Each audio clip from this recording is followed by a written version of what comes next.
मनुष्य की सबसे बड़ी दुर्बलता क्या होती है? सोचिए। धन, प्रेम या फिर अहंकार? मनुष्य की सबसे बड़ी दुर्बलता होती है उसका अपना रहस्य।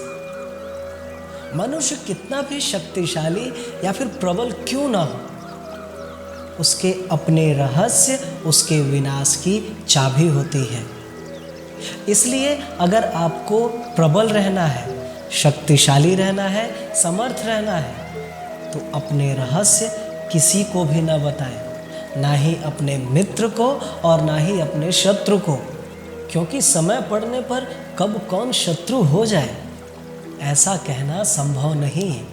विभीषण को रावण के अमृत कुंड का ज्ञान था, इसीलिए प्रभु श्री राम रावण का वध करने में सफल रहे। इसलिए उचित यही है कि आप अपने रहस्य को स्वयं तक ही सीमित रखें।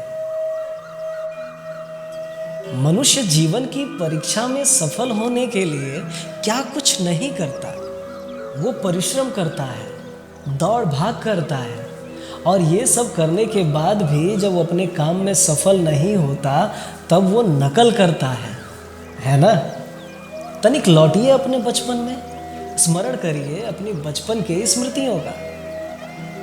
क्या स्मरण हुआ? विद्यालय में जब आप परीक्षा देने जाते थे तो क्या होता था? चलिए आप ना सही, लेकिन कोई न कोई सफलता पाने के लिए नकल करता ही था और उत्तीर्ण भी हो जाता था, है ना? परंतु जीवन की परीक्षा ऐसी नहीं होती।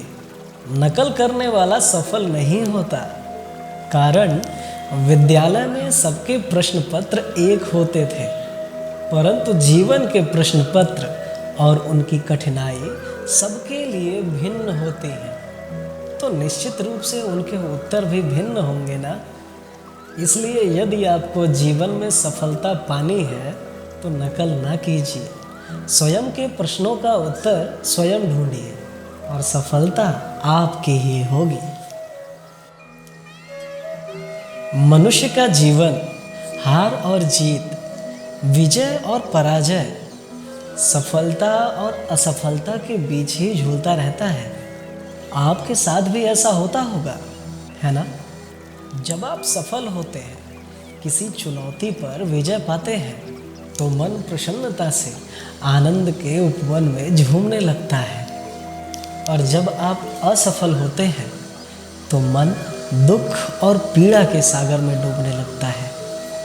परंतु वास्तव में सफलता और असफलता है क्या? तनिक ध्यान से सोचिए। ये केवल हमारी मनोस्थिति मात्र है।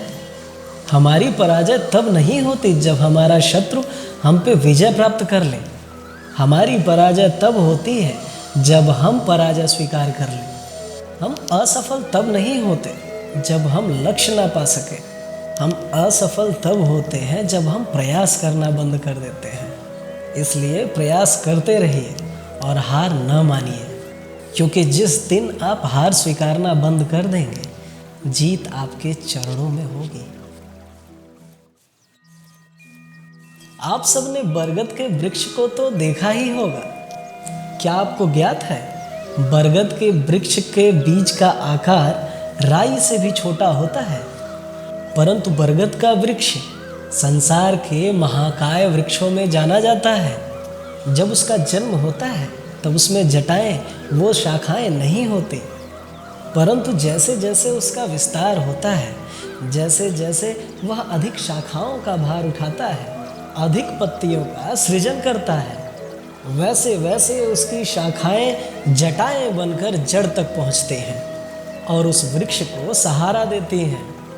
ये जीवन का बहुत महत्वपूर्ण पथ है। बिना लोभ लालच शुभ कार्य करें, अन्य लोगों की सहायता करें। धीरे धीरे आपने जिनकी सहायता की वो आपके सहायक बनते जाएंगे, आपकी जड़ों को और बलशाली बनाएंगे, आयु मान और आकार बढ़ाएंगे।